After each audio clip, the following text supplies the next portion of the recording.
বিকেল বেলা কিন্তু এমনিতেও ঘরে বসে থাকতে বোরিং লাগে, তার মধ্যে যদি কাজিনরা থাকে সব একসাথে তাহলে তো আর বসে থাকার কোনো মানেই হয় না। তো কাজিনরা সবাই একসাথে বসেছিলাম, তো হঠাৎ করে সবার মাথায় আসলো যে চলো একসাথে কোনো কিছু বানিয়ে খাওয়া যাক, হোমমেড কিছু তৈরি করে ঘরে বসে খাই, সবসময় তো বাহিরেই খাওয়া হয়। তো সবার সিদ্ধান্ত নিয়ে আমরা সিদ্ধান্ত নিলাম যে পিজা বানাবো। তো এখানে আমরা পিজার জন্য প্রথমে pizza sauce and white sauce বানিয়ে নিতেছিলাম, আর এটাই আমার কাছে বেস্ট মনে হয়, ঘরে বানিয়ে নিলেই ভালো, সবকিছু নিজের মতো করে দেওয়া যায়। এখানে কি কি আছে বলো? কোনটা? এগুলি কি কি আছে এদিকে? ক্যাপসিকাম, হ্যাঁ গাজর, হ্যাঁ। Onion, mozzarella cheese. এই তুমি পারো কেমনে? তুমি পারছো আগের জন্মে কইতে? কি আছিলা? তোমার শিখে সত্যি কথা এখানে কই আগের জন্মে কি আছিলা? শেফ ছিলাম শেফ। একদিন বানাই খাওয়াই তাইলে বুঝছো?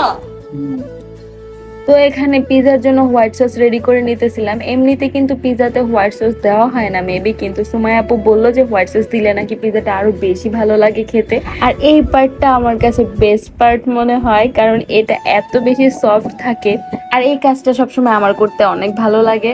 তো আমাদের পিজা ডো একদম রেডি হয়ে গেছে। কি করছো? তোমাকে সবসময় ক্লিনজারের কাজে দিবে, এর থেকে বেশি কিছু আশা করো না, বুঝছো? এটাতে মানা যাবে না।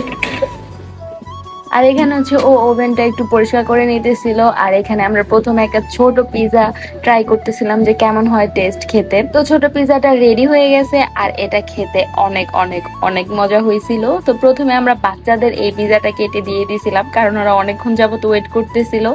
আর এখানে আমরা ফ্রাই প্যানে একটা বসাইছিলাম, আর একটা হচ্ছে বড় করে বানাবো সবার জন্য। আর এখানে আমি থার্ড পিজার জন্য মাশরুম কেটে নিতেছিলাম, ওইটা অনেক বড় সাইজ করে আমরা বানাইতেছিলাম যেন সবাই খেতে পারে। তো এখানে আমরা পিজাতে প্রথমে পিজা সস দিয়ে দিলাম, দেন হোয়াইট সস মিক্স করে আবার পিজা সস দিয়ে দিলাম। আর বড়টা রেডি করতে করতে ফ্রাই প্যানের পিজাটাও হয়ে গেছিল একদম পারফেক্ট ভাবে। তো চলো আবার পিজার কাজ শুরু করা যাক। তো এখানে হচ্ছে আমরা প্রথমে মুরগির মাংসগুলো দিয়ে দিলাম, দেন ক্যাপসিকাম, গাজর এগুলো দিয়ে দিচ্ছিলাম। তারপর এখানে দিচ্ছিলাম মোজারেলা চিজ। পিজাতে কিন্তু চিজের বিপরীতে বিকল্প আর কিছুই নাই। চিজ দেওয়ার পরে আমরা এখানে মাশরুম গুলো উপর দিয়ে দেন অনিয়ন দিয়ে দিলাম, এন্ড এখন হচ্ছে এটাকে বেক করতে দিব ওভেনে। তো বেক করার পর পিজাটা দেখতে এমন হয়েছিল, আর এটা একদম পারফেক্ট হয়েছিল।